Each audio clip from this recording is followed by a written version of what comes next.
예, 경제와 투자를 생각하는 깊이 있는 시선 딥사이트 시간입니다. 8월이 시작됐고요. 최근에 기술주의 급락 이후에 반등, 또 FOMC 이후 9월 금리 인하 기대감으로 8월에 기대감이 높았는데요. 또 간밤에 주가 변동성이 크게 나타나면서 고민이 큽니다. 8월 증시 어떻게 전략을 짜야 될지 오늘 문장주 문스타 인베스트먼트 대표 함께하겠습니다. 대표님 어서 오십시오.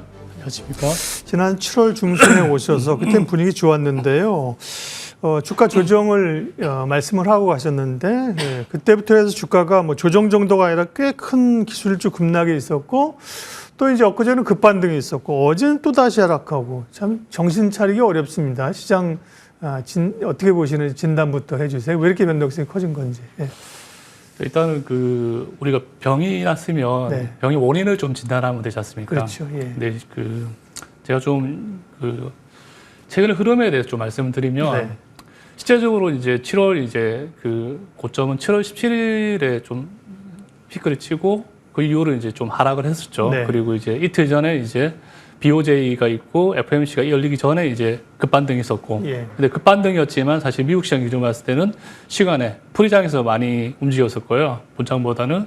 그리고 이제 전일날 많이 하락을 했지 않습니까? 이 흐름을 보시면 어떻게 생각하시면 되냐면 좀 유동성 흐름에서 좀 이해를 하시면 됩니다. 그러니까 17일날 이제 하락하게 됐던 원인이 뭐냐면 그 전에 이제 CPI가 헤드라인 수치가 이제 마이너스가 나오면서 오히려 디스인플레이션보다는 디플레이션으로 나왔기 때문에 물가가 좀 안정적으로 잡혔다는 흐름이 보여서 시장에서는 이제 금리 인하에 대한 기대를 아주 강하게 하게 된 거죠. 네. 그러면 금리 인하를 강하게 하면 왜 유동성이 더 공급되기 때문에 장은 좋아야 되는데 왜 빠졌냐.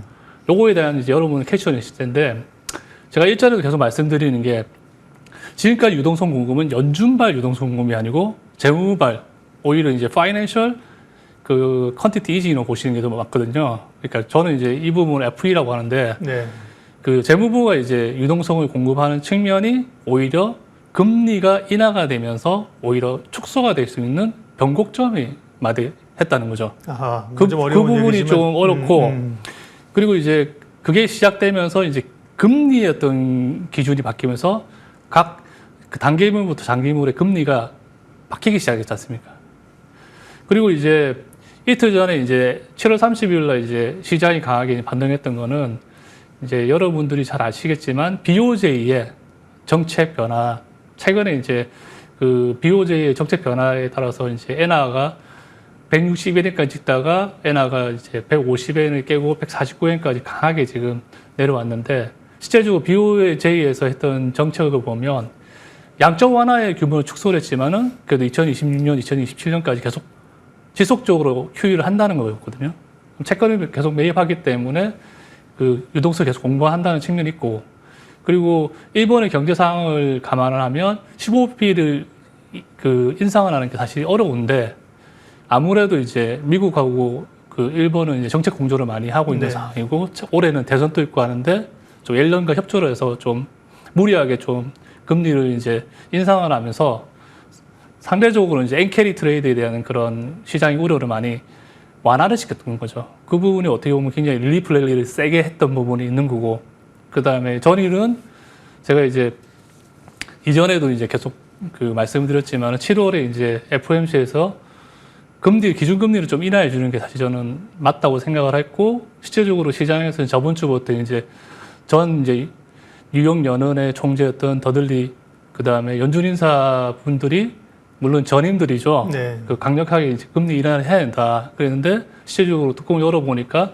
전에 이제 FOMC는 여러분들은 좀 이제 비둘기로 생각하시지만은 내용은 상당히 매파적이었습니다. 아, 그렇습니까? 예, 그리고 파월이 이제 포맷됐던 부분에서는 일단은 고용 부분의 불안함을 좀 언급했었는데 그거를 전일에 이제 제조업 지수에서 고용 관련된 부분이 생각보다 안 좋게 나와서 지금 침체에 대한 시장 우려가 나왔지 않습니까? 그리고 오늘 당일에 고용 보고서가 나올 수 있는데 이 부분이 또 우려감으로 작용해서 시장이 경기 침체에 대한 우려가 좀 강하게 발현되고 있는데 실제적으로 봤을 때는 제가 말씀드린 것처럼 유동성이 축소되는 현상이 있는데 여러분들 잘 보지 않으시지만 7월 31일 날 또 3분기, 4분기 또 재무부의 자금 조달 계획서인 QRA가 또 발표가 됐었거든요. 그렇죠. 세부안이. 예, 예. 그 내용을 보면 또 생각보다 이전 발표보다는 유동성이 상대적으로 좀 축소해서 진행되는 형태로 그 발표를 했기 때문에 그 부분이 또 시장에 또 영향을 줬다고 생각합니다. 그래서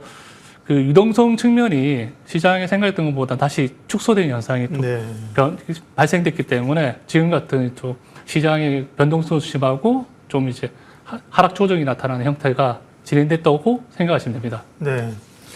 결국 이제 금리를 둘러싼 금리 예측을 둘러싼 시장과 주요 투자자들의 물밑에서의 변화들이 큰 변동성을 만들어냈고 항상 시장을 또 읽는 중요한 흐름 가운데 유동성을 얘기하시잖아요. 유동성이 다시 조금 축소되는 국면이라고 얘기하셨습니다. 그러면 금리 인하 이제 경로는 어떻게 되는 거예요? 9월에 지금 인하를 제롬 파월이 어쨌든 간에 시사를 좀 해놓은 상황인데 9월까지 기간이 길단 말이죠. 8월에 이제 잭슨홀 미팅도 있고 그렇지 않습니까? 예, 예. 근데 지금 이제 10년물은 4% 밑으로 떨어졌습니다. 예. 그 금리 향방은 어떨지 그러면 파월이나 앨런이 시장을 좀 잠재우기 위해서 어떤 좀 발언을 할 가능성도 있는 건지요. 일단 그 FOMC가 끝났으니까 네. 블랙아웃 기한이 끝났지 않습니까? 네, 네, 그럼 네. 연준 인사들이 나와서 이제 발언을 하니까 그렇죠. 예. 시장을 보면서 이제 또 대응하는 발언을 네. 하겠지만은 실제적으로 9월 FOMC까지는 금리 인하 시점을 후퇴된 점이 있지 않습니까? 그렇죠. 그러면 네. 그게 한 7주 정도 되거든요. 근데 개인적으로는 좀 이번에 이제 금리 인하를 했으면 좀 좋았다고 생각을 하는데 그 부분이 없어서 좀 다소 시장의 유동성은 좀 축소되지만 지금 시장에서 이야기하는 그러니까 우려하는 것처럼 강한 경기 둔화, 즉 경기 침체에 대한 저는 그 우려감은 좀 심하다고 생각되기 때문에 네. 지금 측면에서는 그렇게 너무 우려하실 필요는 없다고 생각하고 있습니다. 예. 그렇군요. 그다음에 이제 미국의 재무부의 분기별 자금 조달 계획 이거를 사실은 국내 시장의 투자자들에게 사실은 먼저 알려주신 분이 문장규 대표님인데 그 전에는 별로 신경 안 썼는데 이후에 이제 문 대표님 얘기하고 나서 이걸 많이 봅니다. 근데 굉장히 중요한 게 그동안은 이제 시장에 자금을 공급하고 QE, QT 줄이고 하는 것이 주로 연준의 역할이었는데 지금은 미국 재무부가 주도하고 있다. 그러니까 이제 분기 자금 조달 계획 QRA가 중요하다고 하는 건데 아까 잠깐 말씀하셨는데 조금만 언급해 주시면 이게 분기마다 나오는 거라 이번에 나온 것들은 그러면 시장의 유동성이 공급되지는 않는 약간 위축된 거라고요? 예, 예. 네. 그러니까 이 부분이 되게 좀 어렵기 때문에 네. 제가 좀 이제 좀 쉽게 좀 말씀을 좀 드리면 예. 유동성을 좀 파악하기 위해서는 제가 이제 그 표에서 좀 정리를 했었는데 네. 연준에 좀 그 대차 대조표를 좀 볼 필요가 있습니다. 그러니까 연준은 자본금이었기 때문에 자산하고 부채가 동일하거든요. 그래서 지금 보시는 거 보면 연준의 소마 계정이라는 게 있는데 연준의 소마라는 거는 쉽게 말해서 이제 채권 소마는 말 그대로 뭐냐면 보유 자산으로 보시면 됩니다. 연준이 가지고 있는 이제 국채라든가 뭐 MBS 이런 것들을 말하는 거고 네. 연준의 대출은 말 그대로 유동성을 좀 지원하는 창구라고 볼 수 있죠. 재할인 창구. 작년에 같은 경우는 그 은행의 긴급 그 구제 자금 BTFP도 네. 포함이 되는 거고 그리고 최근에는 보면 연준이 과거에는 참여하지 않았던 레포 시장도 스탠딩 레포 기구를 만들어서 연준이 사실은 그 시장에 유동성을 공급하고 있거든요. 그래서 1번하고 2번을 합치면 저게 자산 계좌로 보시면 됩니다. 네. 그리고 이제 반대라고 하는 부채는 지급준비금이라고 하는 거는 기준. 네. 여러분들이 이제 쉽게 말하면 은행의 그 예금에 대해서 법정으로 해가지고 그 중앙은행에 이제 예치하게 되는 예. 이제 지준을 보시면 되고요. 그 다음에 이제 재무부의 TGA는 재무부가 이제 쓸 수 있는 돈을 연준에다가 예치를 하거든요. 그 재무부의 돈이라고 생각하시면 되고 마지막 저 영래프 잔고라는 건 사실 없었는데 그 영래프 잔고는 왜 생겼냐면 그 코로나가 생기면서 유동성을 한꺼번에 많이 공급했지 않습니까?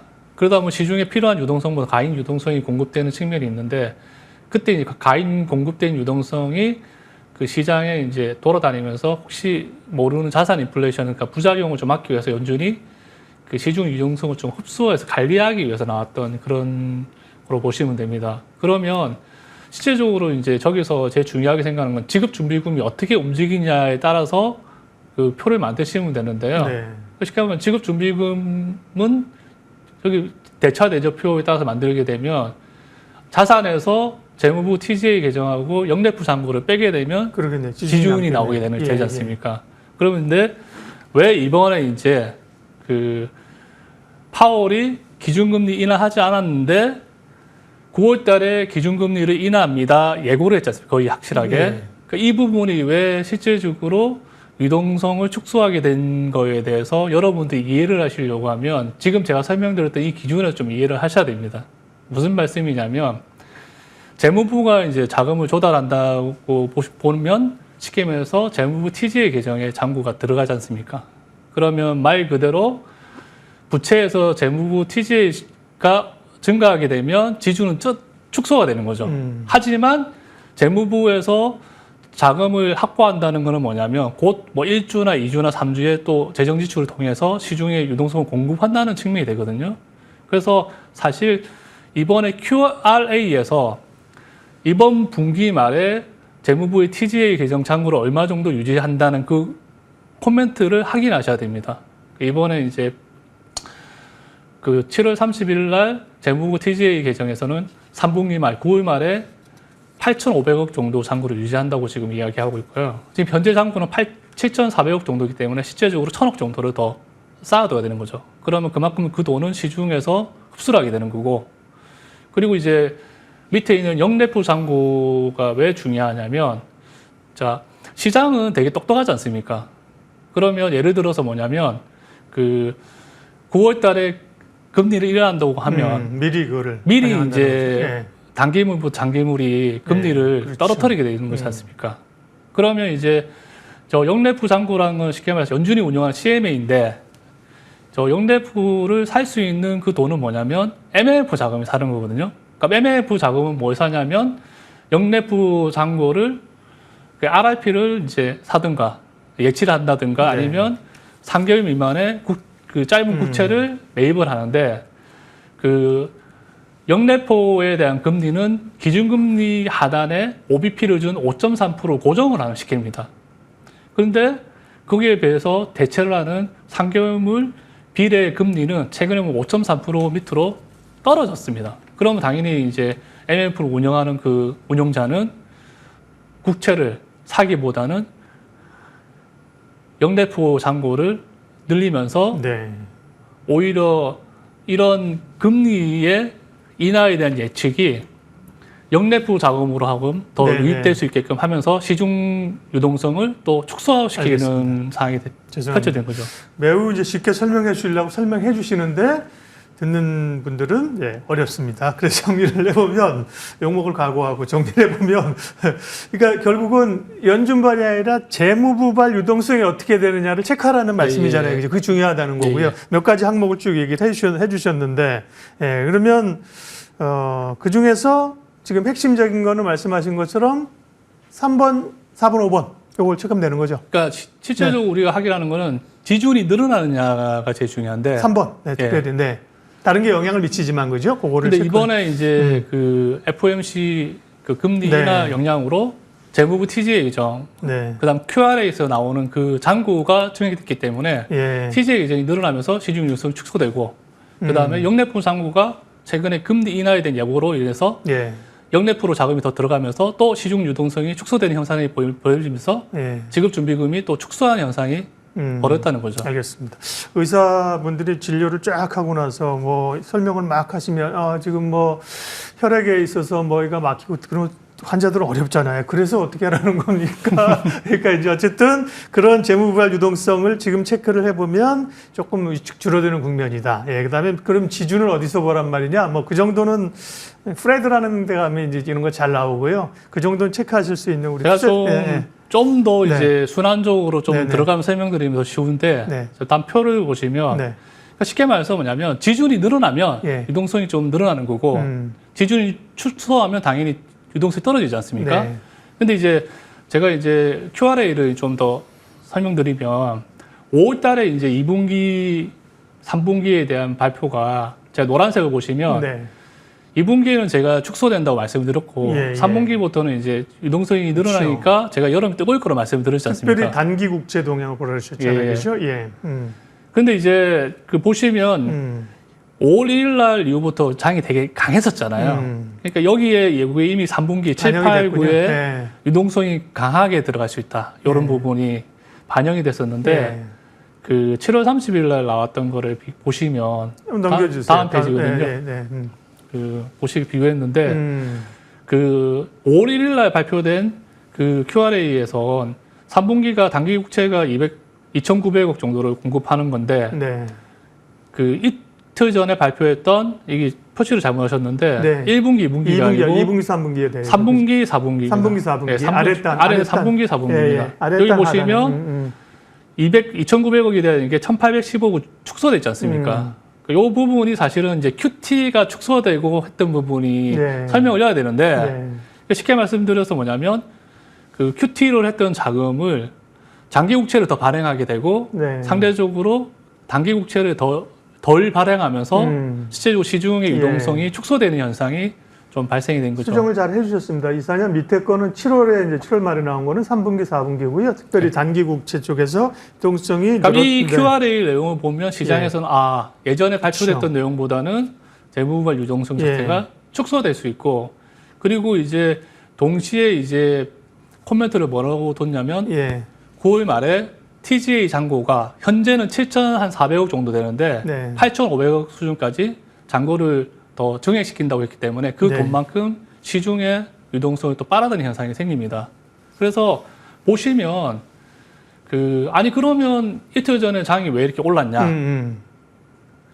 이틀 전에 장이 올랐던 건 뭐냐면 이전에 BOJ의 그 소위 말해서 엔캐리 예. 트레이드에 대한 우려들이 그 해소되면서 언와인드가 생기면서 우려가 네. 있었는데 실제로 그 부분이 상당히 완화가 되면서 좋았고 동시에 이제 AMD의 그 실적 발표 그 다음에 MS가 안 좋았지만은 그래도 캐펙스 투자를 통해서 많이 한다고 해서 반도체가 좀 계속 지속적으로 AI 반도체가 많이 투자될 수 있음에 따라서 반도체가 네. 되게 강했지 않습니까? 근데 실제적으로 이제 31일 날 저녁에 이제 FOMC의 파월 코멘트라든가 내용을 보면 상당히 매파적이었거든요. 근데 이제 매파적이었지만 파월이 이제 코멘트로 이제 9월달 인하합니다고 예. 했지만 내용을 보면 9월달에 인하하는 거지 지금 인하를 하는 게 아니지 않습니까? 예. 그 말은 무슨 말이냐면 아까 제가 말씀드린 것처럼 금리를 인하를 하면 영래포의 금리가 5.3에서 5%로 떨어지면서 영래포로 들어가는 자금이 국채로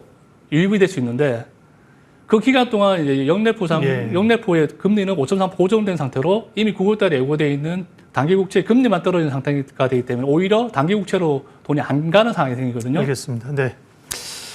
문 대표님은 방송 시간이 제한되게 있어서 할 말을 다 못해서 안타까우시고 답답하시고 저희는 사실 또 들은 게 좀 알 것 같으면서 어려워서 사실은 좀 또 네. 힘들고 그러나 저희가 이 코너를 계속하는 게 굉장히 중요한 얘기들을 많이 하시기 때문에 계속 이렇게 듣는 건데 그러면 투자자들 아까 이제 네. 의사랑 제가 환자를 비유했습니다만 뭐 지금 약 먹으면 좋아진다는 거예요. 어떻게 하라는 거예요. 지금 7월 중순 시작된 그럼 주가 조정은 여전히 진행 중입니까? 네. 예.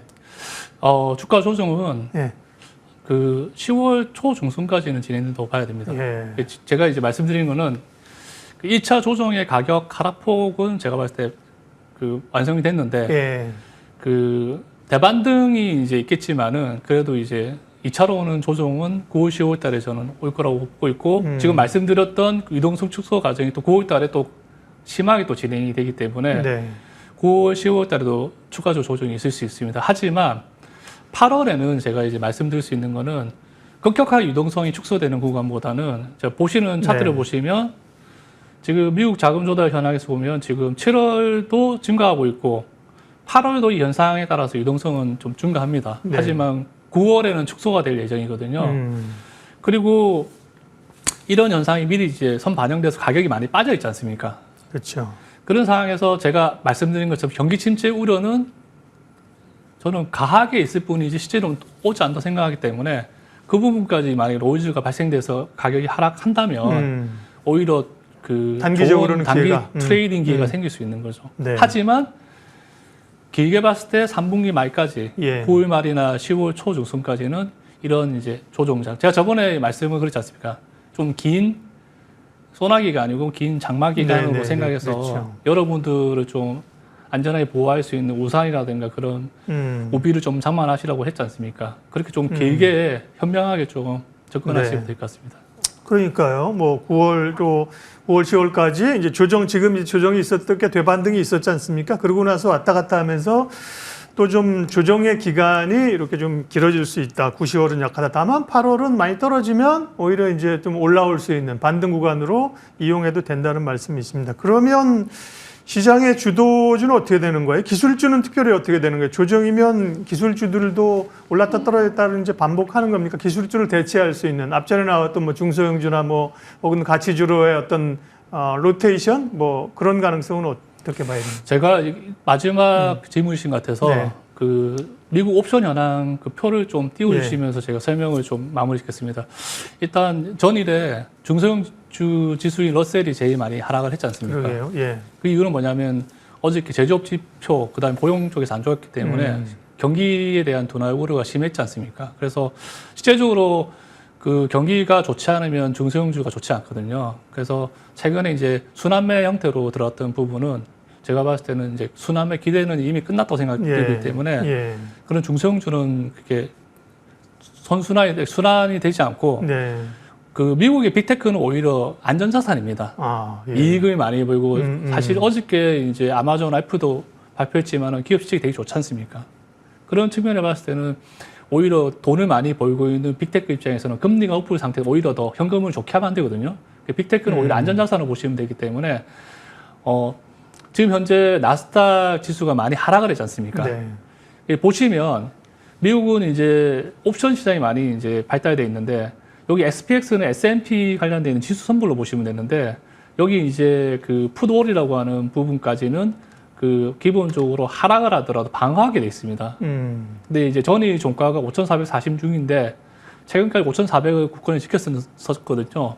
근데 만약에 이제 오늘 이제 고용 보고서가 좀 나쁘게 나오면 시장 기대보다 그러면 이제 일시적으로 5,400은 깰 수 있지만 파생 포지션을 보더라도 오히려 막아주는 경우가 되기 때문에 저는 오히려 좀 진입을 할 수 있다고 생각되고 있고 그리고 경기 둔화에 대한 부분이 생기면 당연히 안전자산 쪽으로 자금이 지금 쏠리고 있지 않습니까? 그래서 최근에 보면 금리가 많이 빠지면서 채권 쪽 자금 유입을 했는데 그럼 주식 쪽은 다시 어떻게 되냐면 빅테크 중심의 그런 기술주로 자금이 들어갈 수 있다고 생각이 들고 있습니다. 그래서 만약에 그 경기 우려에 대해서 만약에 시장 노이즈가 크면 그 부분은 여러분들은 저가라 좀 더 싸게 매수할 수 있는 기회로 보시면 되고요. 그리고 순환매 형태로 해서 이제 경기 관련된 쪽으로 자금이 들어가고 금리 인하에 대한 부분에 대해서 투자를 하기보다는 오히려 빅테크 중심의 투자를 집중하면 이 가장 좋은 타이밍에 저는 올 수 있다고 생각합니다. 그리고 9, 10월 달의 조정을 걱정하지 마시고 만약에 단기적으로 트레이딩하면서 지금 가격보다 낮다고 하면 기술주에 대한 진입 타이밍이 아주 좋은 시점입니다. 오늘 딥사이트 문장주 대표님 여기까지 이야기 나누도록 하겠습니다. 고맙습니다.